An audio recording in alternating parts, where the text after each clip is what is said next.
Nag-order uli ako ng solar light. Ano? Solar. Sulat? Nung last na brown out, maliwanag yung labas ng bahay, pero yung loob madilim.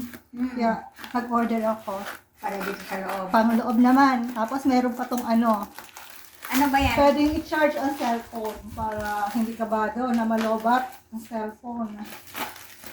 Eh, lalo na ngayon, parang yung tagulan. Ayan. 690 something po. Mura lang pala. Maliit. Mura Maliit lang lang pala pala yan. siya. Bakit no? Buy one, take one.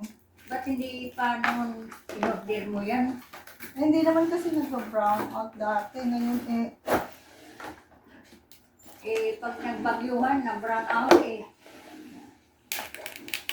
kailangan.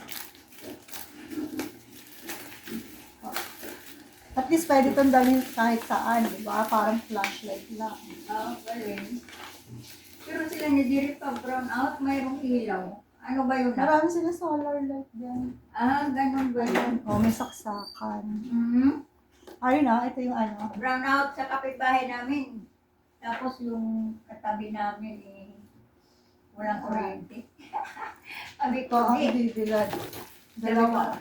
di, ba't tayo maliwanag sila madilim? Marami silang solar light.